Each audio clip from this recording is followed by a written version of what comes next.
하나님 말씀은 신약성경 갈라디아서 4장 29절에서 31절까지입니다. 갈라디아서 4장 29절에서 31절, 신약성경 307쪽입니다. 우리 함께 읽겠습니다. 그러나 그 때에 육체를 따라 난 자가 성령을 따라 난 자를 박해한 것 같이 이제도 그러하도다. 그러나 성경이 무엇을 말하느냐? 여종과 그 아들을 내쫓으라. 여종의 아들이 자유 있는 여자의 아들과 더불어 유업을 얻지 못하리라 하였느니라. 그런즉 형제들아, 우리는 여종의 자녀가 아니요 자유 있는 여자의 자녀니라. 아멘. 자유 있는 여자의 자녀라는 제목으로 말씀의 은혜를 나누고자 합니다. 29절은 그러나 이렇게 접속사로 시작을 하는데, 그러나이니까 바로 앞에 있는 내용과 반대되는 내용을 말하려고 하는 거죠. 그래서 28절에서 형제들아 너희는 이삭과 같이 약속의 자녀들이다 라고 말씀하고 난 뒤에 그러나 라고 얘기하고 있습니다. 이것은 사실 약속의 자녀인 것을 모르고 있다는 의미죠. 너희들은 약속의 자녀들이다. 그러나 그것인 줄 모르고 있다. 내지는 그것이 무엇인지 모르고 있다. 이런 내용 아니겠습니까? 이것은 약속의 자녀된 너희와 그리고 신자들의 그 실존 사이에 이 괴리감 때문에 말씀하는 거죠. 그러면 약속의 자녀가 되기 이전과 약속의 자녀가 된 그 이후는 완전히 사정이 달라진 겁니다. 그리고 존재도 달라진 거고 능력도 달라진 거고 영광도 달라진 겁니다. 그런데 그걸 모르고 있는 거죠. 그래서 그러나라고 한 겁니다. 이거는요, 오늘날 그리스도인들이 그러니까 맨 처음에 예수를 믿게 되었을 때 예수를 믿었다고 하는 그것의 의미를 모르는 것과 다르지 않습니다. 그럼 예수를 믿기 이전과 예수를 믿고 난 이후에 달라진 것을 바로 약속의 자녀라고 이야기를 한 거거든요. 그럼 이게 뭐냐 이 말이에요. 이것을 모르고 있다. 그러면 여기서 이야기하는 그때에 지금 아브라함의 두 아내인 그 사라와 하갈에 대한, 또 그들에게서 난 이삭과 이스마엘에 대한 역사적 사실을 가지고 이제 바울 사도께서 예수 그리스도를 믿는 구원이 무엇인지를 지금 설명하려고 하는 건데, 그래서 이것은 이중 비유라고 말씀을 드렸습니다. 그러니까 구약의 그때 그 시간으로 돌아갔을 때에 이삭과 이스마엘 중에 누가 더 좋은 아들이냐 이 말이죠. 그때 역사적 사실로는 이삭이 여러분에게 만약에 선택하라고 한다면 너희들이 이삭이 되겠는가 이스마엘이 되겠는가 라고 선택을 누가 하라고 한다면 당연히 성경을 아는 사람이라면 이삭이 되겠다고 말을 하지 않겠습니까? 바로 그걸 얘기를 하는 거예요. 그러면 오늘날 그리스도인들에게는 구약의 성도가 되겠습니까? 신약의 성도가 되겠습니까? 라고 얘기했을 때 당연히 신약의 성도가 되겠습니다라고 이야기를 해야 되는 거예요. 근데 이것이 그냥 이삭과 이스마엘 사이에서 구약의 성도와 신약의 성도 사이에서 이렇게 선택을 요구했을 때는 그냥 이삭이 정답이고 그리스도인이 정답이고 이렇게 이야기할 수 있습니다만은 그것이 실제적이고 인격적인 선택이어야 하는 거죠. 도덕적으로 그게 옳으니까, 옳다고 생각하니까 그게 정답이니까 선택하는 것이 아니라 여러분이 전인격적으로 그렇게 되는 것이 나에게 이득이 되고 그렇게 되는 것이 나에게 더 행복을 주는 것이고 그렇게 되는 것이 바른 것이기 때문에 선택하는 것이어야 한다는 거예요. 근데 이게 안 되는 거죠. 그러니까 다시 한번 이제 오늘 이 시대의 우리에게는요, 여러분 천주교인이 되실래요? 개신교인이 되실래요? 하는 것과 다르지 않거든요. 그러니까 계속해서 끊임없이 선택이 우리에게 주어져요. 그러면 여기서 지금 이삭과 이스마엘 사라와 하갈을 통해서 사실은 이야기하려고 하는 궁극적인 것은 뭐냐면 이제 뒤에 나오는 자유 있는 여자라는 의미예요. 자유 있는 여자라고 하는 것이 1차적으로는 사라의 아브라함의 아내 된 사라를 지칭하는 것입니다만 이것을 오늘날 우리 시대에는 이 자유 있는 여자가 의미하는 게 뭐예요? 교회란 말이에요. 교회. 그러면 아브라함의 혈통을 따른 유대인이 되렵니까? 아니면 자유 있는 여자인 교회의 자녀인 그리스도인이 되시렵니까? 라고 하는 것과 같은 거예요. 그러니까 이때 당시에는 이렇게 얘기했지만 바울도 모르는 사실이 있어요. 그 이후로 교회가 또 어떻게 타락하고 교회가 어떻게 분열되었는지를 사실은 바울 사도도 모르죠. 근데 몰라도 다 아는 거예요. 왜? 이미 구약에 일어났던 일이기 때문에. 그러니까 예수님 당시에 예수님을 믿고 그리스도인 된 교회나 예수님을 믿지 않고 여전히 구약의 전통 속에 있는 유대교 회당 이렇게 나뉘어 있지 않습니까? 그때 당시의 그러니까 바울 사도의 시대적 정황으로는 그런 거죠. 유대교인 되지 말고 그리스도인 되라는 이야기이겠죠. 오늘날은 사실 종교개혁자들이 외친 게 바로 그거였단 말이에요. 더 이상은 천주교인이 되지 마시고 개신교인이 되세요라고 이야기한 것이 바울 사도께서 이 갈라디아서에서 자유 있는 여자의 자녀라고 하는 그 의미와 일맥상통하는 것이다. 그러면 창세기 21장의 사건에서 그 사라와 하갈 사이에 일어났던 그 사라에 의해서 하갈이 쫓겨나는 사건이지 않습니까? 이게 이제 이번 주 우리 마음 기경의 성경 본문이잖아요.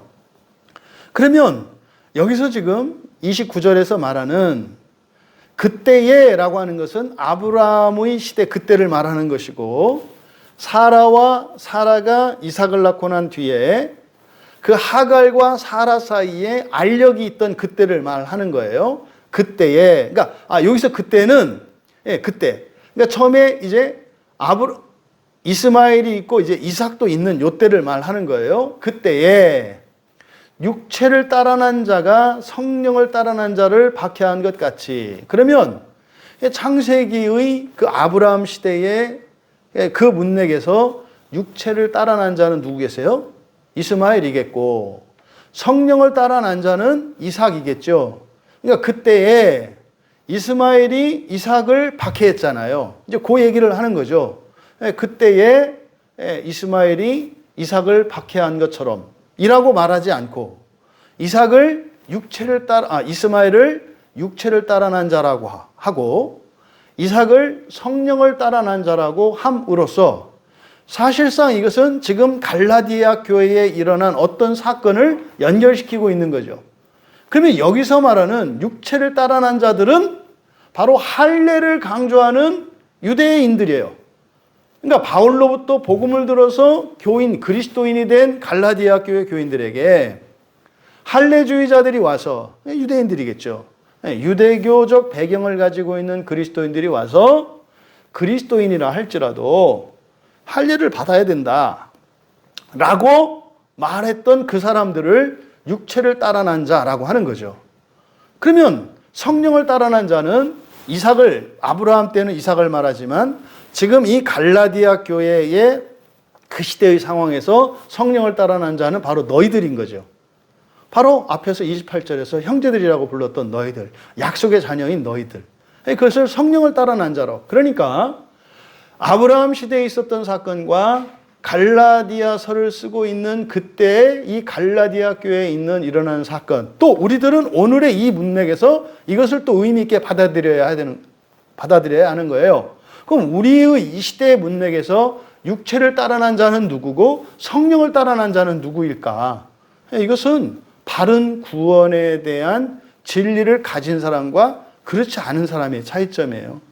그러니까 이렇게 아브라함 시대에 그리고 바울 시대에 그리고 현재의 우리에 이렇게 적용할 수 있도록 바로 육체를 따라난 자와 성령을 따라난 자로 대조하고 있는 겁니다. 그런데 그때에 어떻게 했다고요? 육체를 따라난 자가 성령을 따라난 자를 박해했다는 거예요. 그럼 여러분, 여기서 박해하다라고 하는 말이 디오코는 사냥꾼들이 사냥감을 몰이할 때 쓰는 말이라 그랬잖아요. 그러니까 이거는 그냥 죽음으로 사지로 몰아넣는 거예요. 그러니까 이것은 당하는 입장에서는 죽음의 길로 가는 것이고, 이거는요, 죽을 걸 알면서도 가만히 있을 수 없는 이런 상황이거든요. 이게 디오코의 상태예요. 이게 박해거든요. 그러면은, 근데 이 박해를 말이죠, 미완료 시제로 나타내고 있어요. 그러니까 계속해서 어떻게 해왔다? 쉬지 않고 그 박해를 받아왔다. 여러분, 2000년 교회의 역사 속에서 성령을 따라난 자들이 박해를 받지 않는 적은 없어요. 이게 이 세상의 정체성이에요. 그런데 자꾸만 박해받지 않는 법을 연구해요. 여러분, 박해는 받는 거예요. 이 세상에서는. 왜요? 세상과 이질적이거든요. 원래 우리에게 주신 하나님의 말씀이 뭐예요? 소금과 빛으로 살라는 거 아닙니까? 소금과 빛은요, 종말론적으로는, 그리고 본질적으로는 선한 일입니다만, 저주받은 땅과 어둠으로 가득 찬 세상에게는 괴로움을 주는 일이에요. 저주받은 땅을 정화시키고 소독을 하려고 할 때 그게 기쁘고 감사한 일이겠어요? 빛이 없는 어둠의 상태, 이미 어둠에 적응되어 있는 이 세상에 빛을 비췄을 때 그것은 광명으로 다가오는 게 아니라 뭐예요? 눈의 통증으로 다가온다고요. 그래서 성령을 따라난 자들은 이 세상에서는 박해를 받는 게 뭐다? 이게 정상이라는 거예요. 이것을 미완료 시제로. 그래서 이것은 불가피하고 일반적인 사실이라는 것을 나타낸 거예요. 그런데 여기서 이제 뒤집어지는 게 있죠. 이게 불가피하고 이것이 당연하고 일반적인 사실이라는 것을 착각하면 어떻게 될까요? 왜 나만이 되는 거예요? 왜 나에게만? 그래서요, 이 세상에서 가장 슬프고 외롭고 고통스러운 사람이 나가 되는 거예요.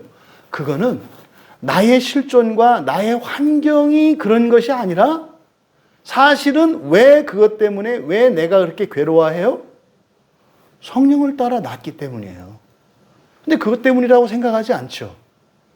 그게 아니라 다른 환경적인 조건과 인간적인 나 개인적인 어떤 조건과 조건에 의해서 이렇게 된 것이라고 생각을 하죠. 이게 마귀가 하는 짓이에요. 그러니까 이것을 영적으로 분별하지 못하게 되면 사실은 이게 뭡니까? 세상에 소금과 빛이 된다고 하는 것은 굉장히 영광스러운 거거든요. 근데 그 영광스러운 그것이 영적으로 분별력을 잃어버리게 되면 불행한 이유가 되는 거예요. 그리고는요, 부당한 것이 되는 거예요. 심지어 그래서요, 하나님을 원망하고 심지어 하나님을 저주하게까지 하는 거죠. 그러니까 지금 여기서 바울 사도께서 박해하는 것, 다시 말해서 성령을 따라 난 자들이 박해를 받는 것은 늘 그래왔다라고 얘기하는 거예요. 늘 그래왔다. 이거는요, 앞으로도 그럴 것이다. 그러면요, 깝깝해지거든요. 왜요? 종말을 보지 못하기 때문에 깝깝해지는 거예요. 종말을 보지 못하기 때문에 깝깝해지는 거예요. 그럼 내가 사는 동안 이렇게 계속 살아야 된다고? 취직할 것 같아. 어떻게 살란 말이야? 지금까지도 간신히 살았는데 왜 사람이 절망을 하고 거기서 탄식을 하게 된다고요? 그 사람의 끝은 이 세상이기 때문에 그래요. 많은 그리스도인들이 부활을 믿고요, 하나님의 나라를 믿는다고 이야기하는데 그것은 그 사람의 믿는 바와 그 사람이 살아가면서 겪는 일상에 대한 그런 인식과 반응을 통해서 그 믿음이 확인이 돼요. 여러분, 이 세상을 어떻게 사느냐는 진짜로 아무것도 아니에요. 진짜로 아무것도 아니에요. 이 세상에서 엄청난 권세와 행복과 부를 누리고 산다 하더라도 아무것도 아니에요. 아무것도 아니에요. 반대로 이 세상을 사는 동안 정말 가장 불행하고 가장 비참한 인생을 살았다 하더라도 아무것도 아니에요. 여러분, 이게 이 세상에서 지금 고통을 겪고 있고 가난을 겪고 있고 질병을 겪는 사람에게 지금 당신이 겪고 있는 거 아무것도 아닙니다 라고 말했을 때 지금 그 사람이 겪고 있는 어려움이 어려운 게 아니다라고 말하는 걸까요? 그 얘기가 아니에요. 이 얘기는 어디에서 바라보고 얘기하는 거예요? 종말에서 바라보고 얘기하는 거예요. 근데 이걸 믿지 않는 사람들은요, 이런 말들이 반감을 일으킨다고요. 이보다 그러면 더 어렵단 말인가? 내가 더 어려워져야 된단 말인가? 계속 이렇게 어렵게 살아야 된단 말인가로 들려요. 그 얘기가 아니죠. 그리고 실제적으로 이 문제가 해결이 되려면 이 종말에 대한 믿음이 있어야 성령으로 난 자들은 이 가치가 전도되고 나서야 다시 말해서 이 종말의 문제, 우리의 본성의 문제가 변화돼야 현재의 문제가 변화되어도 이게 복이 돼요. 만약에 종말의 문제가, 본성의 문제가 변화되지 않은 상태에서 현재의 나의 고통과 결핍과 불행의 이유가 되는 것이 사라지면 오히려 더 저주가 돼요. 왜요? 현재의 내 상태로 보아서는 종말의 상태가 어떤 것인지를 알게 되는 거예요. 왜요? 지금 겪는 어려움이 지옥에서 겪는 것보다 더 크다고 생각하는 거잖아요. 그러면 그 사람의 인생관이 어디에 있는 거예요? 이 세상 내세에 있는 거예요. 그건 무슨 말이에요? 현세에 있는 거예요. 그럼 그 사람은 내세가 준비되어 있지 않다는 거거든요. 그러니까 내세를 준비하지 않고 살아가고 있다는 증거예요. 그래서 성령으로 난 자들은 이 근본적인 문제가 먼저 바뀌지 않은 채 이 현재의 문제가 바뀌는 것은 저주라고 말씀을 드리는 거예요. 만약에 그리스도인이 아니고 성령으로 난 자가 아니라면 그것과 상관없이 현재의 문제를 고칠 수 있어요. 예수를 믿지 않는다면 현재의 문제를 쉽게 고칠 수도 있어요. 하지만 성령으로 난 자들은 이제 영원한 영생을 위해서 살아가는 사람들이기 때문에 근본적인 문제가 해결되지 않은 상태에서는 현재의 삶 속에서 이런 결핍과 고통이 있는 것이 오히려 복이 돼요. 왜요? 그걸 통해서 종말을 경험할 수 있게 되는 거니까. 그런데 여기에서 못 벗어나는 사람들은 사실상 이것은 도박을 하는 거죠. 바로 지금 여기서 이 성령을 따라 난 자들이 박해를 받는 것은 이 세상에서는 원래 그런 것이다 라고 하는 이 말이 여러분들이 종말론적으로 이해되어지고 믿어질 수 있길 바라요. 그러면은요, 계속 고생해야 된다는 얘기가 아니라 무엇이 필요한 자라는 거예요? 구원이 필요한 자라는 거예요. 하나님의 보호와 은혜가 절대적으로 필요한 것이 누구다? 성령을 따라 난 자들이라고 이야기를 하는 거예요. 그런데 이것을 하나님의 약속은 인식하지 못하고 그저 나의 입장으로만 이것을 받아들이면 계속 박해를 당해야 하는 것으로 생각을 하는 거죠. 하나님 아버지가 그냥 내버려 두시겠어요? 그러니까 이거는 내가 너를 도와야 된다라는 이야기거든요. 고생하라는 얘기가 아니라 내가 너를 도와야 한다는 얘기고 도울 거라는 얘기라는 거거든요. 그런데 왜 이렇게 지속적으로 박해를 받아왔어요? 도움을 구하지 않는다는 거예요. 도움을 구하지 않아요. 그러면서 그냥 왜 고난을 주고 구원하느냐 이런 식으로 얘기를 하죠. 아예 고난이 없으면 되지 왜 고난을 주고 왜 병 주고 약 주느냐 이렇게. 병을 준 거는 마귀고요. 약을 주는 건 하나님이세요. 여러분들에게 누군가가 고통을 주었다면 그거는 마귀예요. 그래서 이 용서라고 하는 이 개념을 이해하지 못하면 사실은 성경을 볼 수가 없고요. 예수를 바로 믿을 수가 없어요. 용서가 뭔지 모르고 또 용서를 믿지 않는 사람에게는 늘 참는 거예요. 신앙이 있는 게 아니라 그냥 자기를 믿고 그냥 참는 거라고요. 그래서 어느 한순간이 되면 이게 폭발하게 돼 있어요. 아니 분명히 저 사람이 나를 괴롭혔는데 왜 그 사람이 아니라고 하는가? 여러분, 이거는 나와 타인의 관계 속에서 성경은 하나님과 나의 유비라고 말씀을 해요. 너와 타인의 관계 속에서 그런 법이 적용된다면 나도 너에게 그 법을 적용해야 되는데 네가 그 죄와 그 사람을 분리하지 않는다면 나도 너와 너의 죄를 분리하지 말라는 이야기야. 그건 너한테 엄청 손해야. 이게 성경의 가르침이에요. 다른 사람을 용서하라. 다른 사람의 죄와 그 사람의 인격을 분리하라. 이건 무슨 말이냐면 하나님이 우리에게 허락을 구하는 거예요. 내가 너의 죄와 너의 허물을 너와 분리시키려고 하는데 괜찮겠니? 라고 하는 거예요. 그러면요, 이거를 하나님과 나 사이에 적용을 하면 다 이해라고 하지 않겠어요? 그게 1만 달란트 빚진 자가 탕감받는 얘기예요. 주인이 1만 달란트를 탕감해 준다 그러니까 너 내가 빚 탕감해 줄까? 할렐루야 그러잖아요. 그리고 나갔는데 어떻게 해요? 이게 1달란트도 아니고 그 100데나리온 빚진 자에게서 그걸 용서하지 못하잖아요. 그러면요, 성경은 뭐라고 얘기하는 거예요? 너의 죄를 용서해 주랴? 네 하고 네가 나가서 다른 사람에게 비교도 안 되는 작은 너에게 저지른 실수나 잘못을 구별하지 않을 때 너의 진심은 너는 공의를 원하는구나. 너는 하나님의 자비와 은혜를 구하는 게 아니라 공의를 원하는구나. 그러면 내가 원하는 대로 해줄게. 이게 뭐예요? 옥에 가두어라.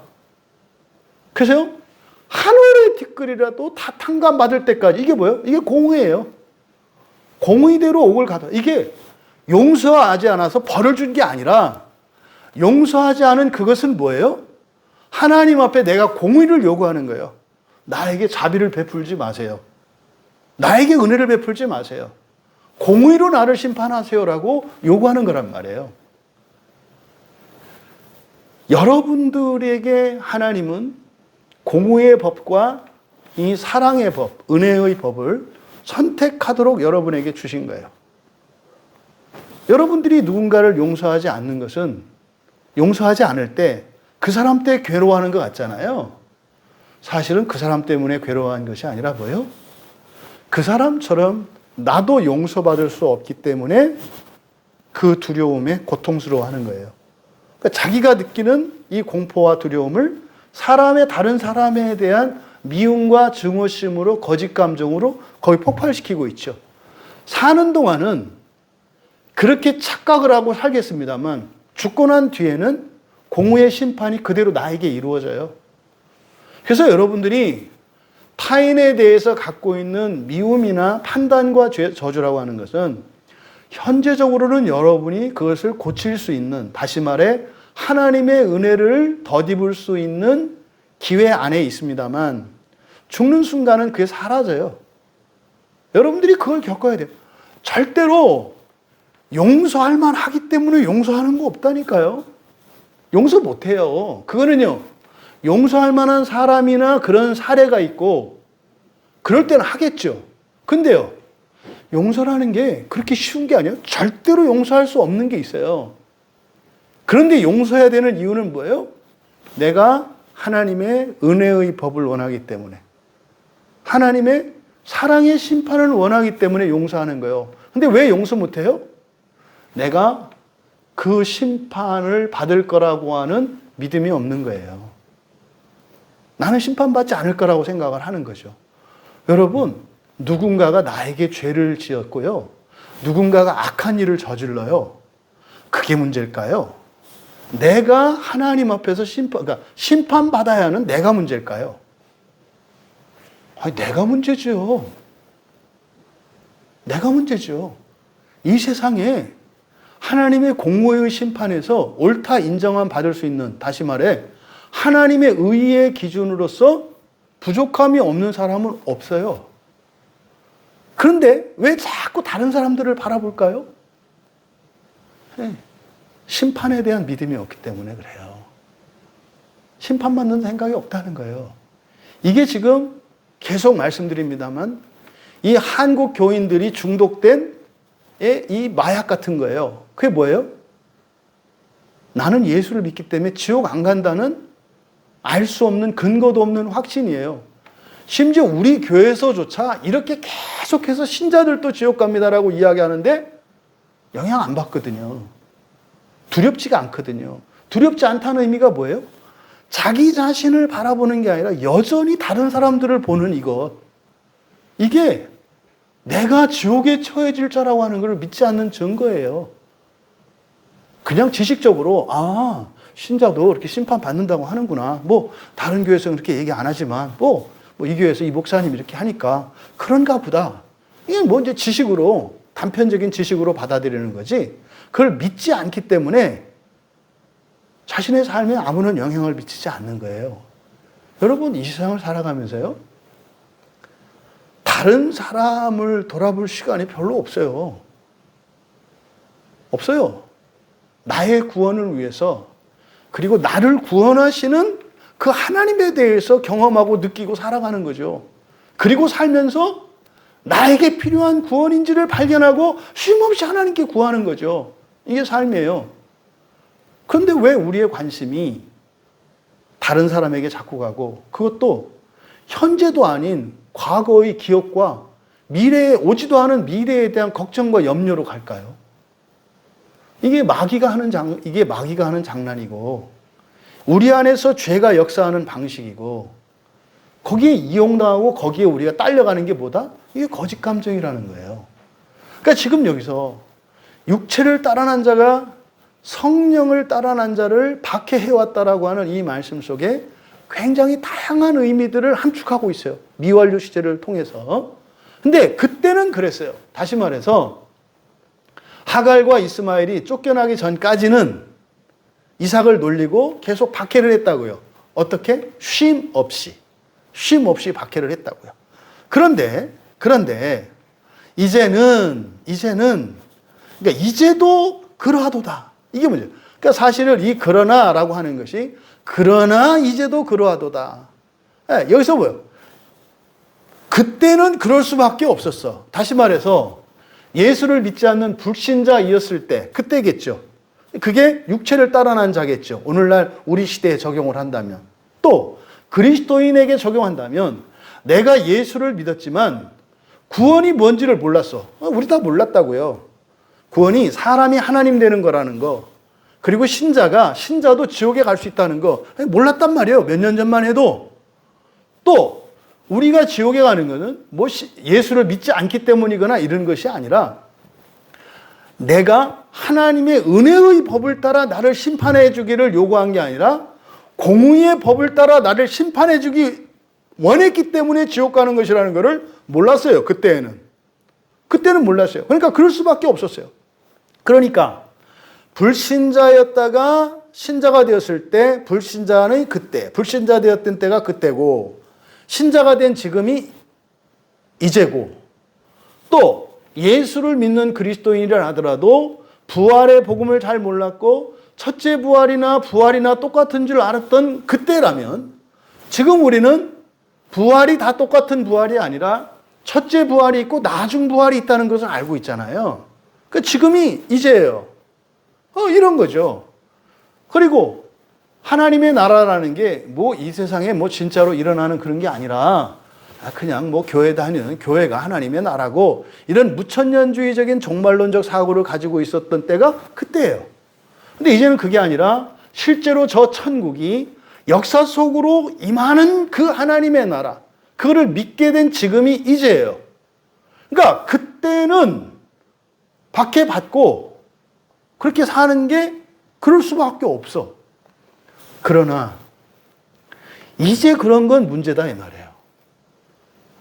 그러나 이제도 그러하도다. 여러분, 예수를 믿지 않던 사람이 예수를 믿게 되었고요.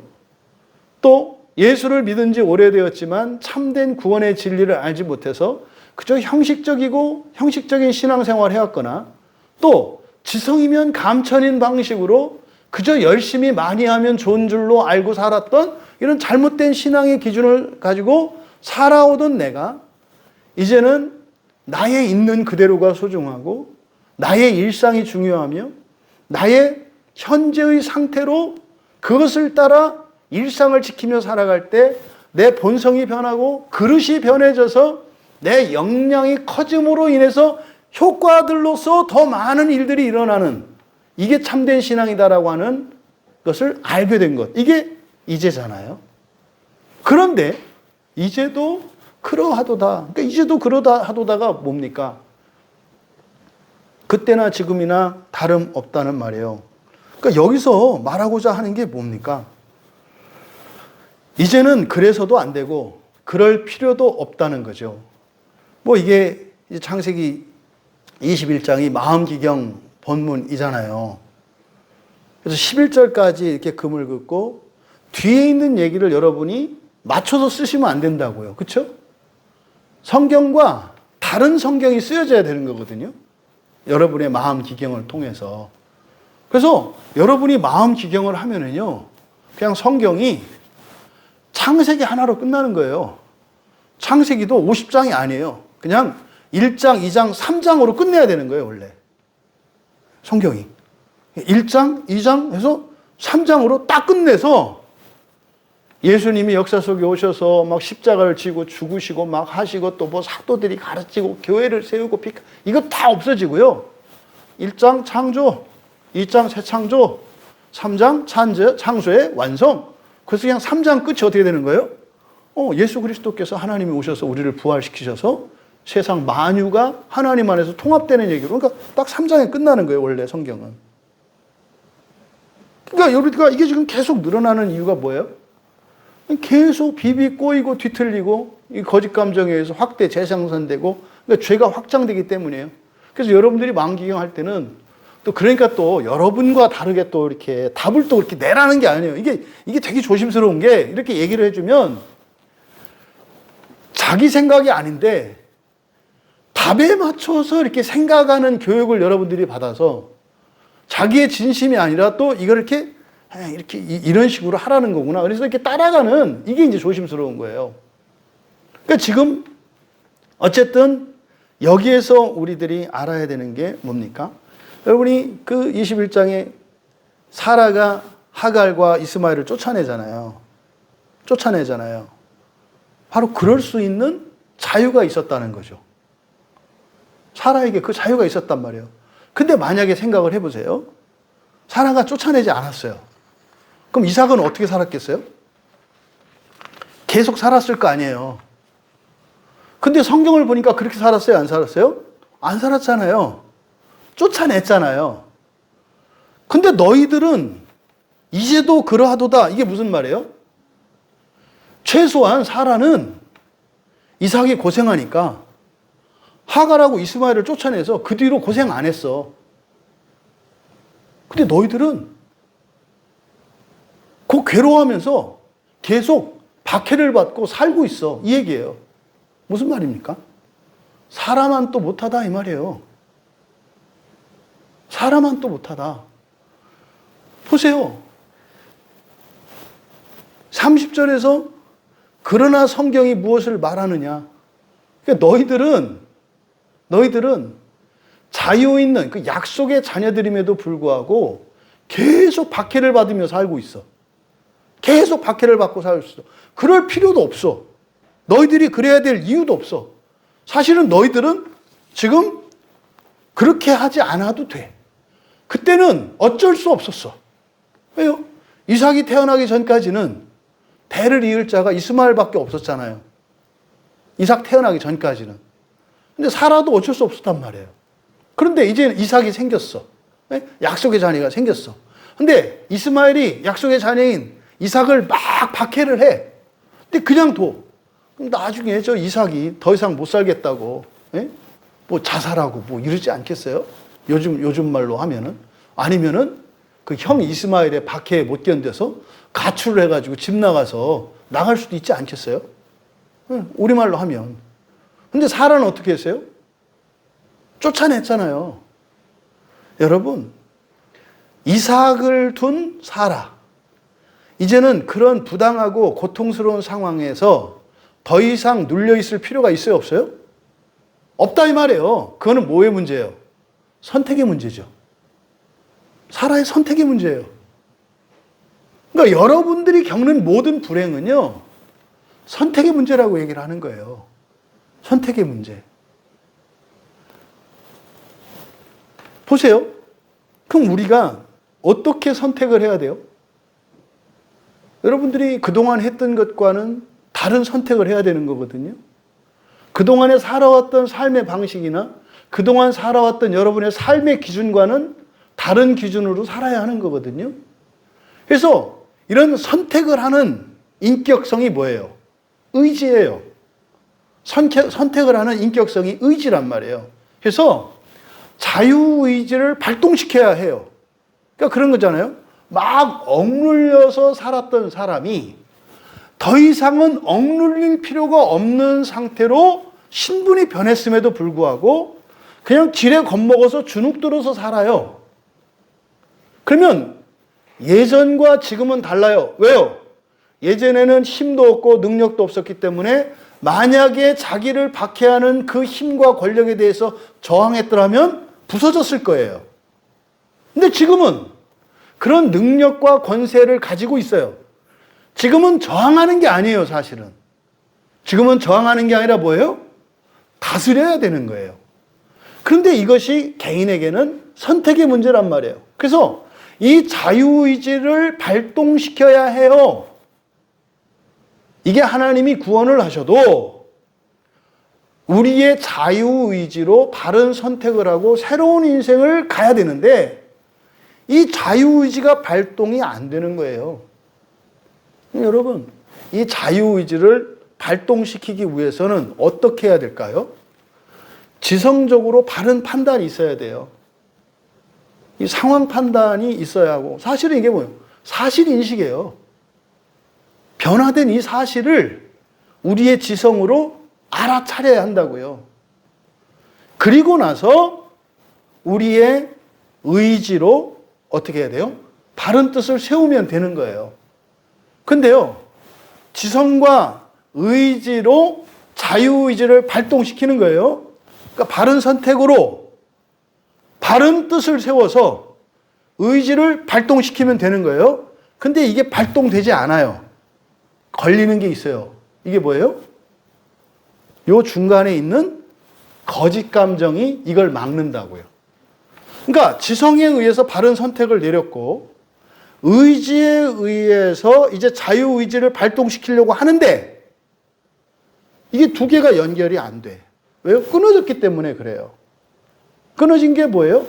거짓 감정이에요. 그러니까 지성의 판단과 정서가 그리고 의지가 일직선을 이룰 때 자유의지를 발동시킬 수 있거든요. 그런데 이 자유의지를 발동시키기 위한 첫 번째는 뭐라고요? 지성에서 의지, 바른 뜻을 세우는 게 자유의지를 세우는 거예요. 그 다음에 이제 발동시켜야 되는데 발동시키는 걸 막는 게 뭐라고요? 거짓 감정이에요. 거짓 감정이 손드는 거예요. 반대합니다 라고. 이게 뭐예요? 싫은 거죠. 바른 뜻으로 바른 판단을 내려서 바른 판단에 따라서 바른 뜻을 세웠어. 가려고 하는데 안 가죠. 왜요? 감정이 손드는 거예요. 싫어라고. 그러니까 이게 끊기는 거예요. 여기서 이제 영적 싸움이 일어나는 거죠. 그래서요, 감정은 말합니다. 자유의지를 발동시킬 때 이제 저항하게 돼 있어요, 감정은. 이렇게 하면서 사실은 우리의 경건 생활은 우리의 지성을 개발하고 또 바른 의지를 통해서 자유의지를 발동시키는 건데 이 방해가 되는 감정을 다스리면서 우리들이 신앙생활을 해가는 거예요. 그래서 이 감정을 다스림으로써 사실은 자유의지가 점점 강화되는 거죠. 그때 이 거짓 감정이 막 속삭인단 말이에요. 저 판단이 꼭 옳지만은 않을 거야. 99.9% 오라도 0.1% 틀려서 거기에 위험성이 너무 클 수 있잖아. 뭐 이렇게 한다든지. 아, 그건 아니야. 착각이야. 라고 한다든지. 아니면은, 그래서 의지로 하여금 뜻을 세우지 못하게 한다, 이 말이에요. 또 의지가 그래도 뜻을 세웠어. 그랬더니 어떻게 하는 거예요? 안 돼. 너 평생 원래 계획 세웠다가 너 작심삼일 했고, 너 지금까지 계획 세워서 네 뜻대로 한 적 있어? 없잖아. 네가 아무리 그 뜻을 세워도 넌 못 이뤄. 그리고 지금 현실을 봐봐. 그게 가능하겠어? 이런 식으로 감정이, 우리의 이 거짓 감정이 우리의 지성과 의지를 혼란스럽게 하면서 이 자유의지를 발동시키지 못하게 한다고요. 그런데 여러분들이 믿음으로. 그러니까 내 감정을 따르는 게 아니라 하나님의 말씀의 기준으로 삼았을 때 옳은 것과 그리고 나에게 유익한 것을 뜻을 세우고 감정을 쳐서 굴복시킬 때, 이때 감정을 쳐서 굴복시킨다는 것은 감정이 편안하다는 게 아니에요. 불편한 감정을 가지고 그냥 가야 할 길을 가고 목표를 향해서 가는 걸 말해요. 이때 성령께서 우리 안에서 마음을 바꾸고 우리의 본성을 바꾸세요. 그리고 예수 그리스도께서 하늘의 천군 천사들을 보내셔서 우리의 삶의 환경을 바꾸세요. 이게 자유의지를 발동시키는 거예요. 그렇게 해서 이 자유의지가 점점 하나님의 자유의지와 가까워지죠. 부활이 되었을 때는 이게 완전히 일치하게 되는 거거든요. 그러면 30절로 가서 그러나 성경이 무엇을 말하느냐. 그러니까 지금 바로 앞에 29절에서 이제도 너희들은 그래 그랬잖아요. 근데 성경이 어떻게 했나 봐. 이게 지금 제가 설명드렸던 내용이잖아요. 사라는 그렇게 안 했잖아요. 쫓아내버렸잖아요. 그러니까 지금 30절에 있는 내용은 창세기 21장 10절을 인용한 거거든요. 창세기 21장 10절은 하나님의 말씀이 아니라 이건 사라의 말이에요. 그러나 성경이 무엇을 말하느냐. 그러니까 항상 우리가 내려야 되는 지성적인 판단의 유일한 근거는 뭐예요? 성경이에요. 어떻게 하는 것이 옳은 것인가? 어떻게 하는 것이 선한 것인가? 이 기준은 나의 경험이나 사람이나 이게 아니라 성경 말씀인 거예요. 그러면 성경에 뭐라고 말하는가? 이 창세기 21장 10절을 인용하고 있는데 여종과 그 아들을 내쫓으라. 그 여종의 아들이 자유 있는 여자의 아들과 더불어 유업을 얻지 못하리라. 이건 사라가 한 말이에요. 야, 그리스도인 된 너희들 봐봐. 그리스도인도 아니고 구약의 성도였던 사라도 이렇게 했잖아. 자기 아들을 괴롭히는 이스마엘을 아예 쫓아버려서 그런 불행의 원인을 제거했잖아. 이 얘기를 한 거예요. 그러니까 사라는요, 이제 아들이 생겼기 때문에 이스마엘 쫓아내도 되는 거예요. 왜? 자기 상속자가 생겼으니까. 그런 권세가 생겼고요. 그런 권리가, 그런 권한이 사라에게 생긴 거예요. 그러니까 사라도 그렇게 했잖아. 이렇게 얘기한 거예요. 그런데 사라가 이렇게 할 수 있었던 근거는 뭐예요? 하나님의 약속이었어요. 하나님의 약속. 창세기 17장 8절에서 하나님이 그랬거든요. 아브라함과 그 아브라함의 자녀, 직접 낳은 자녀예요. 그러니까 아브라함과 아브라함의 자녀에게 이 땅을 주겠다고 약속하셨단 말이에요. 그래서 사라가 이야기할 때 그런 거예요. 더불어 유업을 못하리라. 더불어 유업을 얻지 못하리라. 하나님이 그랬잖아요. 그러니까 그 약속의 자녀에게 이 땅을 이을 거라고 말씀하셨으니까 그 약속의 기초에서 이스마엘과 사라를 쫓아냈던 거예요. 여러분들은 구약의 성도도 아니고 신약의 성도예요. 천주교 신자도 아니고 개신교 신자예요. 개신교 신자에서도 구원에 대한 잘못된 이해를 가지고 있는 사람들이 아니라 최소한 그들보다는 더 온전하고 바른 구원에 대한 분명한 하나님의 계시를 알고 있는 사람들이에요. 그러면 여러분들은 어떠한가 이 말이에요. 근데 지금 여기에 사라와 하갈에 대한 이 이야기는 바울 사도가 이중적인 비유로 쓴다 그랬어요.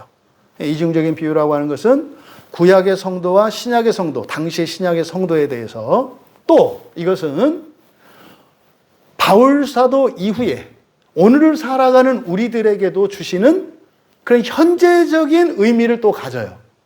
그래서 앞에서 육체를 따라 난 자라고 하는 것이 1차적으로는 이스마엘이요, 두 번째 이 시대로서는 구약의 유대교인들이요, 또 신약으로 돌아와서는 그 이후로 천주교인과 개신교인이요, 이렇게 나누었잖아요. 그래서 이 사라와 하갈의 비유는 절대적으로 사라가 옳다, 사라를 따라서 해라, 이삭이 되라, 이게 아니라 그랬잖아요. 이삭과 이스마엘 사이에서 선택하라고 하면 이삭이 더 좋은 거 모르겠니? 이 말이라 그랬잖아요. 그래서 또 이거를 유대주의자처럼 이삭이 되라, 이렇게 가면 안 된다 이 말이에요. 이삭이나 이스마엘이나 둘 다 육체를 따라 난 자예요, 우리 그리스도인들에게는. 왜? 우리는 이삭과 이스마엘로 비교하면 안 돼요. 이삭이나 이스마엘이나 똑같이 구약의 백성이에요.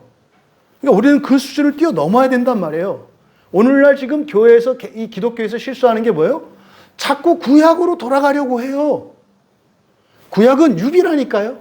사실이지만 비유로 쓰이고 있어요. 그러니까 구약을 봤을 때 하나님의 말씀을 따라, 율법을 따라 사는 게 더 낫다고 하는 것을 1차적인 비유, 2차적으로는 뭐예요? 그러면 구약에서도 그럴진데 하물며 구약이 아니라 신약의 그리스도인의 더 나은 삶으로 나가라고 하는 걸 말하려고 하는 게 초점이다 이 말이에요. 그래서 30절에 자유 있는 여자의, 여기에 밑줄을 치세요. 자유 있는 여자의, 여기 밑줄 치시고, 31절에서도 자유 있는 여자의, 여기에 밑줄을 치세요. 왜 밑줄을 치라고 했냐면, 지금 30절은 창세기 21장 10절을 인용한 거라 그랬잖아요. 그래서 구약을 인용을 할 때 70인역 성경을 쓴다고요. 그런데 자유 있는 여자의라는 말은 70인역 창세기 없는 내용이에요. 그러니까 이것은 바울 사도가 추가시킨 내용이에요. 자유 있는 여자의라고 하는 말은. 70인역에는 그냥 자기, 그녀의 아들, 그러니까 나의 아들 이삭이라고만 되어 있어요. 근데 바울 사도는 여기를 자유 있는 여자라고 했어요. 그러니까 자유 있는 여자가 의미하는 바는 뭐라고 그랬습니까? 구약으로는 사라를 가리키지만 실제로 바울 사도께서 말씀하시는 이 시대에 여기서 자유 있는 여자는 누구다? 교회다 그랬잖아요. 교회다. 그러니까 교회에 대한 이야기를 지금 하고 있는 거다 이 말이에요. 그래서 바울 사도가 이걸 추가시킨 거예요. 그래서 바울 사도가 바로 사라와 하갈 사이에 있었던 이 갈등의 문제를 가져와서 예시로 사용하고 있는데, 이걸 이중적인 의미로 사용하고 있다. 구약에서 이삭이 이스마엘과 낫다는 거. 그래서 바울 사도가 의도하는 바는 뭐예요? 이삭이 됐든 이스마엘 됐든 어쨌든 전부 다 구약에 속해 있던 이들이고, 너희들은 그들보다 낫다. 바로 교회의 자녀된 너희들이 이삭이 이스마엘보다 더 나은 것보다 너희들이 이삭보다 훨씬 낫다고 지금 얘기하려고 하는 게 초점이다 이 말이에요. 그래서 여기서 바로 그런즉 형제들아, 우리는 여종의 자녀가 아니요 자유 있는 여자의 자녀니라. 교회의 자녀다 이 말이에요. 교회의 자녀다. 너희들이 구약 성경을 볼 때 어떻게 사는 것이 더 유익한 것인지 알 수 있었지 않느냐. 알 수 있지 않느냐.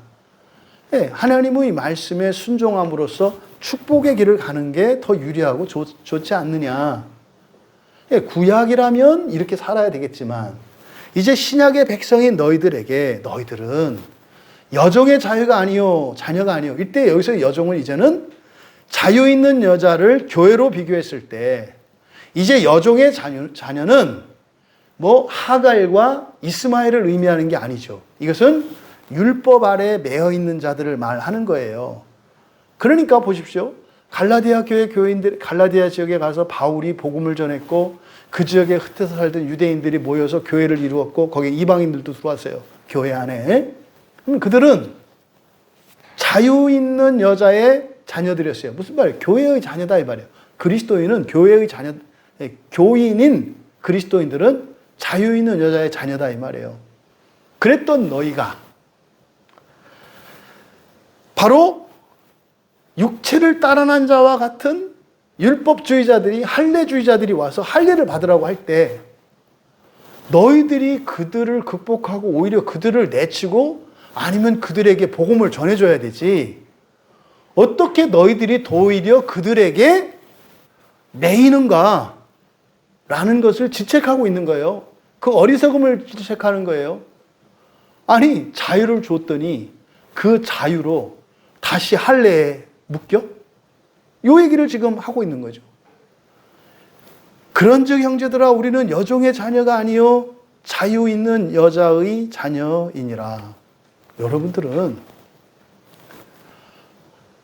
좀 더 정교하게 이 말씀을 적용해야 하죠. 우리들은요, 부활을 위해서 이 세상에 태어난 것을 믿는 사람들이에요.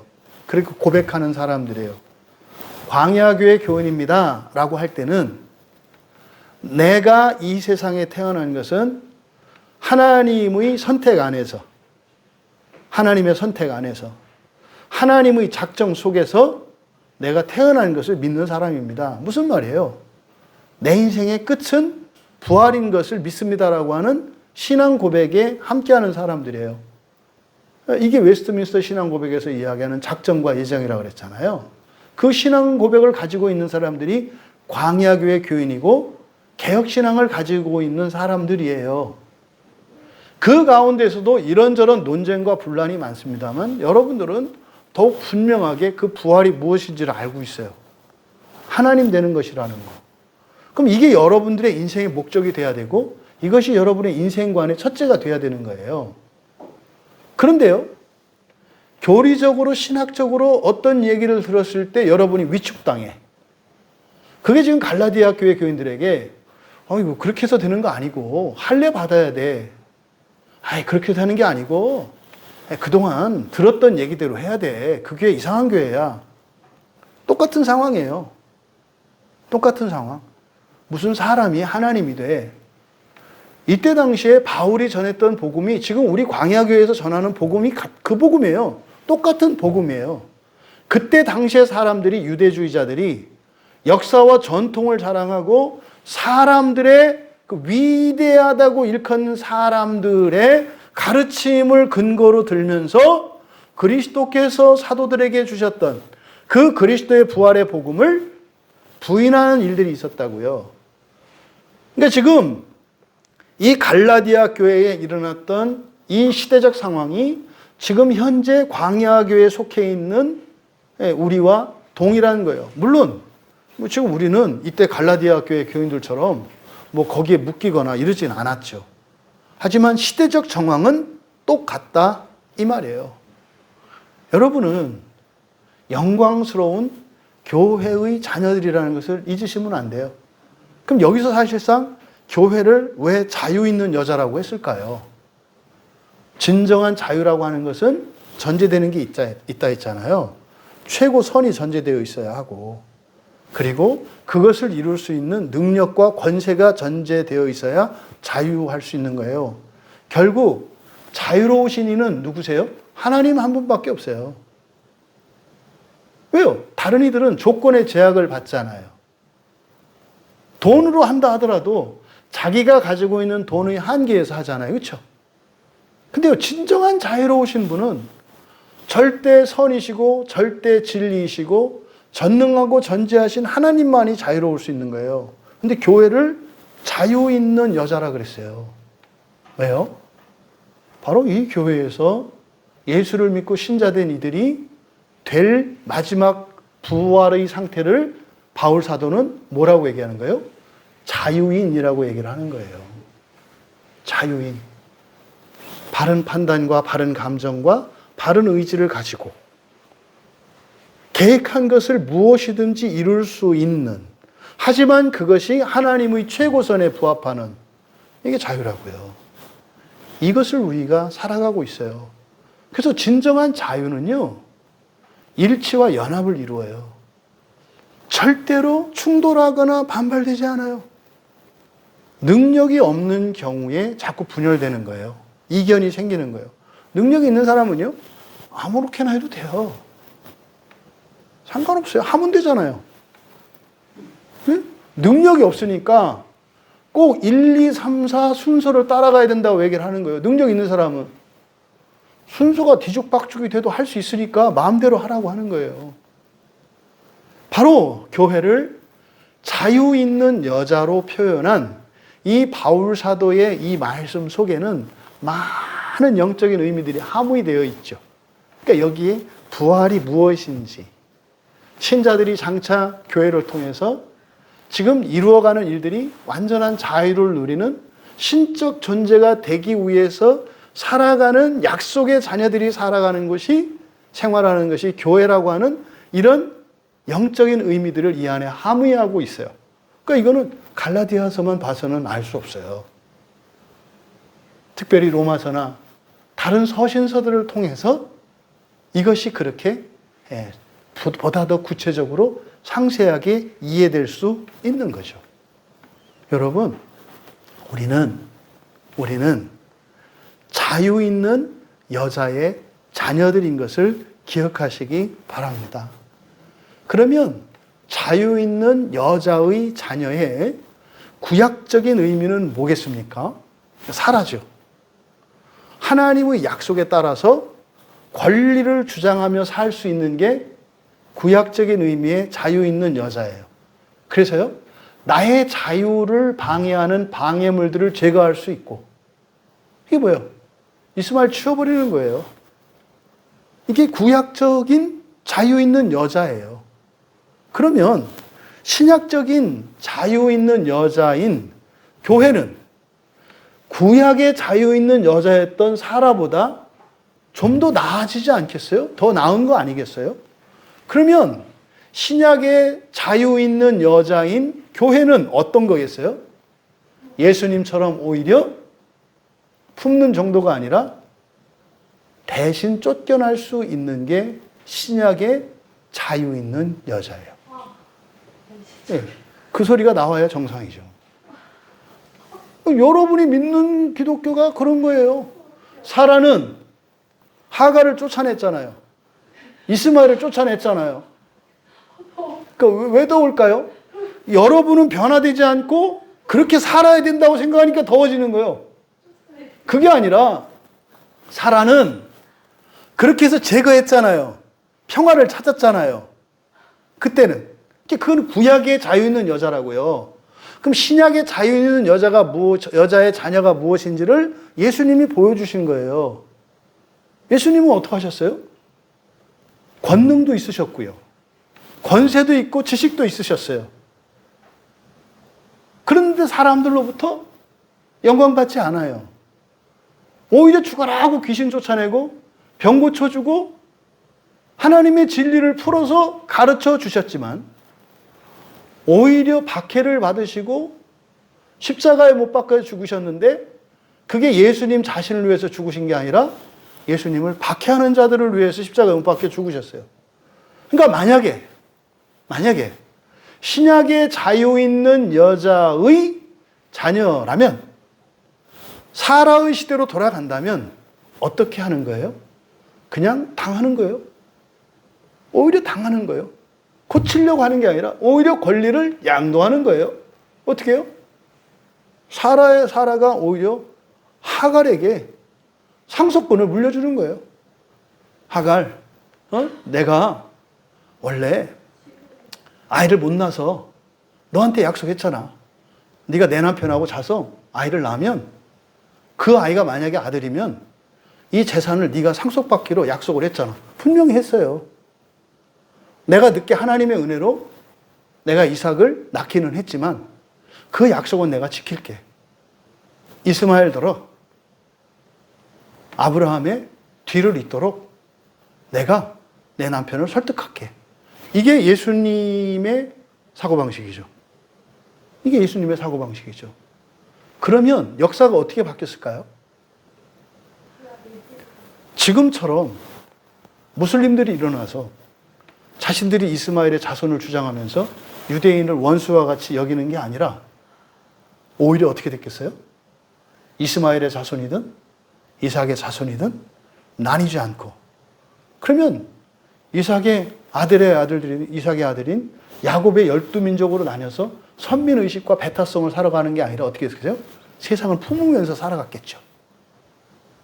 그러면 이스마엘은 또 다른 누군가에게 자기의 권리를 양도하고 대신 내쫓김 당하는 이런 삶이 있지 않았겠어요? 이거는요, 구약의 관점에서는 도저히 생각해낼 수 없는 생각이에요. 이게 예수님의 삶이거든요. 바울이 지금 이 말씀을 하려고 하는 거죠. 신약의 자유로운 여자인 교회의 자녀된 그리스도인 여러분, 내가 죽어서 나에게 죄를 지은 사람과 함께 다시 살아나는 십자가의 신비를 아는 여러분 되시기를 바랍니다.